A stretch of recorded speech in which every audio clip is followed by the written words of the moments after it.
E aí pessoal, beleza? Meu nome é Matheus Christian. Hoje a gente vai abordar aqui um pouco sobre o tema gás real e a equação de Van der Waals. Eu já peço perdão pelo barulho, certo? Eu estou gravando aqui pelo celular e não tenho aqui um microfone daqueles, né, profissional, mas eu espero que dê para entender o tema aqui e que a gente possa abordar aqui. É um tema bastante interessante, então eu já vou logo avisando aqui que preste bastante atenção para você poder entender tudo que envolve aqui gás real, né? É um tema muito interessante, então se liga aí no vídeo. A gente não pode falar sobre gás real sem antes falar sobre o gás ideal, certo? Então aqui nós temos a definição de gás ideal e algumas atribuições, né, algumas propriedades que ele tem. Por exemplo, o gás ideal ele obedece rigorosamente à relação, esta relação aqui sobre qualquer condição, seja de temperatura, de pressão, de volume. Então ele sempre vai obedecer isso aqui, ó, PV igual nRT, sendo o P a pressão, o V o volume, o N o número de mols, né? O R vai ser a constante de gás real e o T a temperatura. Lembrando que essa temperatura sempre será em Kelvin. Então o gás ideal ele sempre vai obedecer a, a essa fórmula aqui. Só que é sempre bom lembrar, gente, que esse gás na realidade ele não existe, né? O gás que obedeça a esse conceito aqui rigorosamente ele não existe. Isso aqui é um conceito útil porque o comportamento dos gases ele se aproxima do comportamento do gás ideal a densidades muito baixas. Ou seja, diferentemente dos gases ideais, né, do gás ideal, os gases reais eles não obedecem rigorosamente à lei cinética dos gases, né? Por isso a gente tem que usar outra fórmula para fazer o cálculo ali do gás real. E foi aí que Van der Waals ele entra na história, né? Então vamos lá, os gases reais, né, que é o nosso tema principal e é o que a gente vai abordar aqui nesse vídeo. Eles não obedecem exatamente à lei dos gases perfeitos, né, que são os gases ideais que eu acabei de falar, né, que é aquela lei de PV igual a nRT.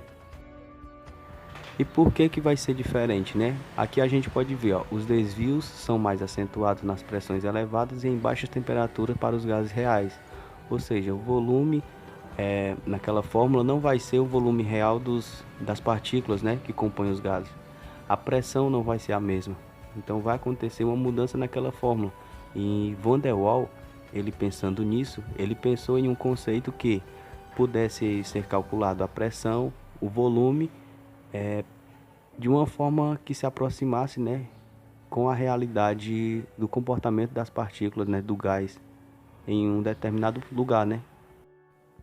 E Van der Waals ele também pensou, né, que como as partículas estão em um mesmo ambiente e eles estão ali em movimento, as partículas sofrem uma força de atração e essa força de atração, que também pode ser de repulsão, mas em grande maioria, né, em grande parte são de atração, né, as partículas elas se atraem por terem cargas opostas. Então, vai acontecer uma mudança de pressão, porque quando as partículas se atraem, a pressão ela diminui. Então, a gente tem que imaginar que existe uma força atuando dentro, né, daquele ambiente, né, onde está o gás. Aí a gente tem que parar para pensar, né, o que essa força ela interfere, no que ela interfere no comportamento das partículas, na pressão e no volume do gás. A gente tem que parar para pensar nisso e Van der Waals ele teve que aplicar nessa força, né, na fórmula do gás ideal. Apenas para exemplificar um pouco sobre essas forças, né, no gás real, existem forças atrativas e repulsivas, né? As atrativas de longo alcance elas contribuem para as contrações das partículas, mas elas diminuem, né, a pressão. E as repulsivas de curto alcance elas contribuem para a expansão, né? Ou seja, diminui as contrações das partículas, mas elas aumentam a pressão, né? Então aí nós temos uma diferença, né? Ou seja, uma vai diminuir a pressão e a outra vai aumentar a pressão.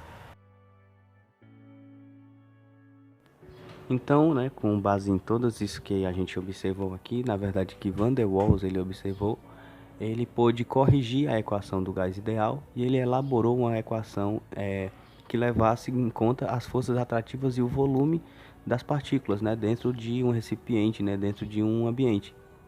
Então, Van der Waals ele teve que fazer algumas alterações naquela fórmula que levasse em consideração o volume, porque no gás ideal o volume das partículas ela é igual ao volume do recipiente em que elas estão.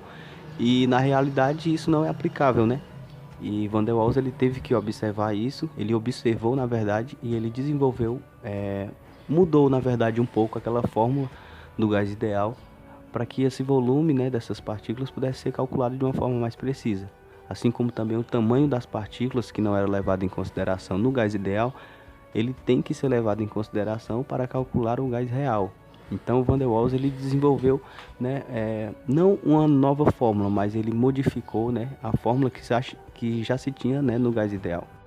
E também a gente vê que no gás real a pressão ela é menor do que é prevista na lei dos gases ideais. Por quê? Porque existem as forças atrativas intermoleculares, como eu já falei anteriormente, né? Existem forças atrativas entre uma partícula e a outra que, ao elas se interligarem, né, a elas interagirem um com a outra, na verdade, a pressão vai ser alterada, né, ou vai ser aumentada ou vai ser diminuída, geralmente diminuída, né, porque acontece uma atração entre essas partículas que irá diminuir a pressão.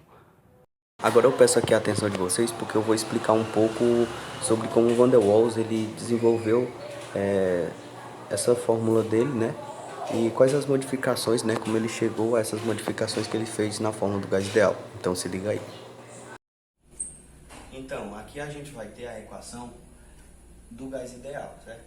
Essa equação, Van der Waals ele teve que fazer algumas alterações, então aqui vamos pensar igual o que ele pensou também, né? Como ele chegou na fórmula da equação de Van der Waals, né? Aqui a gente tem a equação do gás ideal, certo? Que é PV igual a nRT. Pressão, volume, número de mols, o R vai ser a constante do gás ideal e o T a temperatura, que sempre vou lembrar, né? Essa temperatura sempre vai ser em Kelvin, certo? Como Van der Waals ele alterou isso aqui? Primeiro vamos pensar isolando alguns termos, certo? Vamos isolar o P, que é a pressão, e vamos repetir a fórmula, certo? nRT sobre o volume. A gente não alterou nada ainda, certo? Só vamos tentar pensar como ele pensou. Lembrando, no gás real, o volume das partículas do gás eles têm que ser levado em consideração. No gás ideal, esse volume ele não é levado em consideração. Por quê? Porque no gás ideal, o volume do recipiente ele é igual ao volume das partículas. Então, se o volume do recipiente é igual ao volume das partículas, então a gente tem um volume nulo, né? Então o volume ele pode ser desprezível, né, no gás ideal, mas na realidade esse volume ele não é desprezível, né, para se ter um resultado mais correto, né? Então desse volume que tem aqui na fórmula, a gente tem que fazer uma subtração, certo? Que é o quê? Qual é essa subtração? Menos. A gente tem que tirar desse volume a quantidade de partículas, né, que tem dentro desse recipiente, né? Essa quantidade de partículas ela vai alterar o volume, então a gente tem que levar em consideração. Então vamos colocar aqui o N para representar esse número de partículas. No gás ideal também não é levado em consideração o tamanho dessas partículas, né, dentro desse recipiente, e o tamanho das partículas também influenciam, né, no volume, porque essas partículas elas interagem com a outra, então o espaço que elas ocupam, o tamanho delas também vai interferir. Então vamos multiplicar isso aqui, que é o número de partículas, pelo tamanho dessas partículas. Então a gente vai usar aqui o termo B, né, para falar sobre o tamanho dessas partículas. Então aqui a gente já tem uma pequena alteração na fórmula do gás ideal, né? A gente já pode encontrar um volume que se aproxime mais da realidade, né? Então a gente para por aqui? Acho que não, né? Porque ainda tem o que? Algo bem importante, que é a pressão. A pressão do gás ideal, ela também não condiz com a realidade. Por quê? Porque no gás real, a pressão ela vai ser modificada porque, como eu falei, né, anteriormente nos slides, essa pressão ela vai ser alterada de acordo com o tipo de interação que essas partículas vão ter uma com a outra.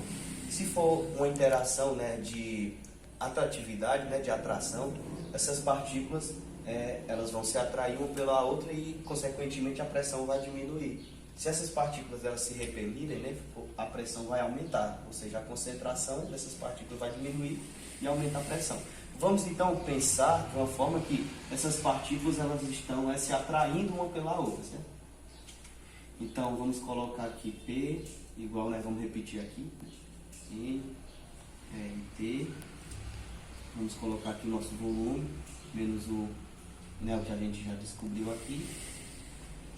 Então essa pressão, né, o resultado disso aqui, ele tem que ser subtraído, né? Eu estou dando um exemplo de uma força de atração, certo? Então vai diminuir. Se fosse uma força de repulsão, esse sinal seria mais, certo?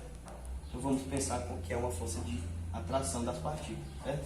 Se elas estão se atraindo, a pressão vai diminuir, logo vai diminuir o quê? Então a gente tem que encontrar um termo que subtrai a pressão daqui. Como é que a gente encontra essa força, certo? A gente tem que lembrar lá da lei de Coulomb, né? O que a lei de Coulomb diz? Que a força, né, de interação das partículas é igual a uma constante vezes a carga da partícula, né? Suponhamos a partícula 1 vezes a partícula número 2, dividido pela distância entre elas ao quadrado. Isso aqui não é muito bem aplicável pelo que a gente está vendo aqui. Por quê? Porque existe uma quantidade muito grande de partículas aqui. Então as cargas delas não podem ser calculadas dessa forma, né? A 1, 2, 3, 4. Porque não tem como saber a quantidade dessas partículas, né? Não tem como saber a carga de cada uma delas. Então, como é que a gente pode pensar? A gente pode alterar isso aqui de uma forma que seja aplicável dentro dessa força, certo? A gente pode pensar, né, nessas partículas, né, que estão dentro do recipiente de uma forma geral, certo? Então, essas cargas aqui a gente pode alterar pelo número de partículas, né? Então, vamos alterar aqui essa carga, certo? E vamos colocar aqui N, que seria o número de partículas. A distância entre essas partículas também não tem como a gente, né, fazer um cálculo, porque estão em movimento ali e tal. Então, essa distância, mas a gente não tem essa distância, mas a gente tem o quê? O volume, não é verdade? Então, esse volume, ele também pode, essa distância pode ser alterada pelo volume. Também vamos alterar aqui essa constante, né? Nós vamos chamar ela de constante A. Então, nós temos aqui que a força, né, ela vai ser igual ao N, número de partículas, dividido pelo volume. Só que essas partículas, elas estão interagindo ali uma com a outra, né, e ao mesmo tempo, certo? Então, vocês concordam comigo que essas partículas podem, como elas estão interagindo uma com a outra, elas vão, né, no caso ali, multiplicar as suas forças, certo? Né? Aqui a sua interação, né? Então, o que é que a gente pode observar aqui? Que a força delas seria, né, de uma forma mais simples aqui, a força vai ser igual a aqui a constante vezes N sobre V ao quadrado, não é verdade?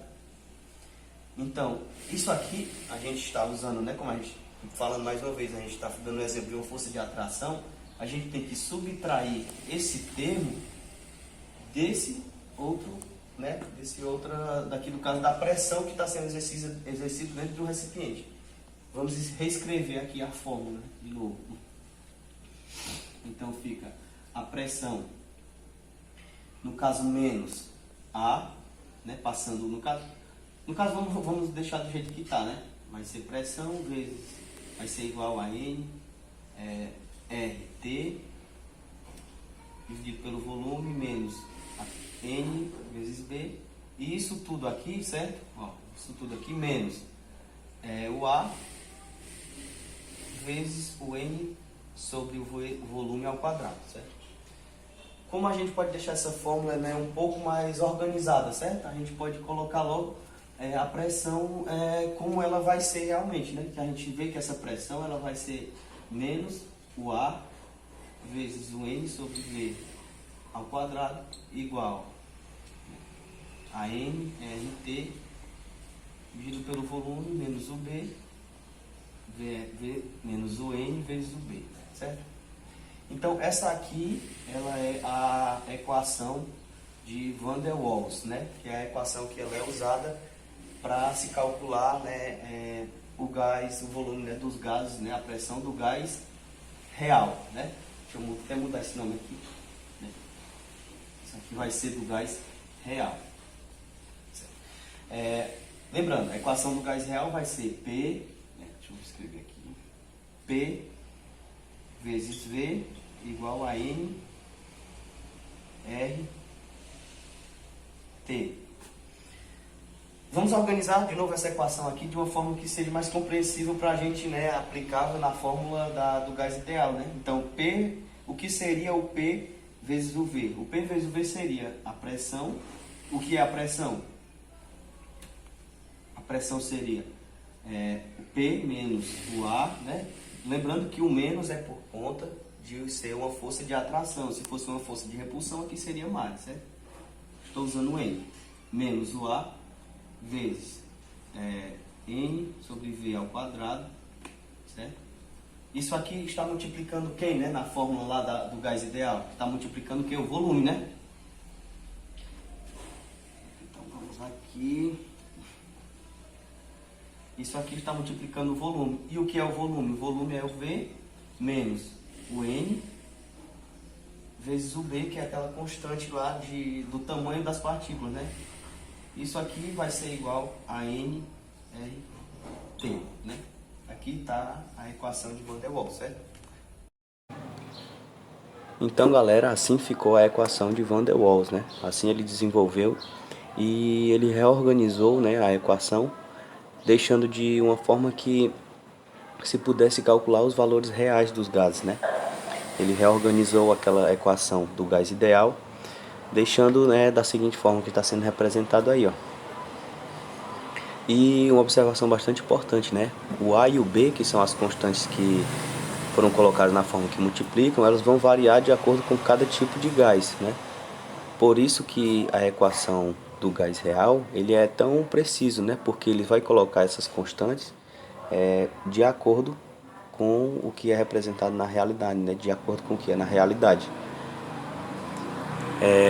Então essa foi o vídeo de hoje, né? E espero que tenha sido bastante claro, né, sobre o tema. E até a próxima, né? Obrigado pela atenção e curtam aí o vídeo e se inscrevam no canal.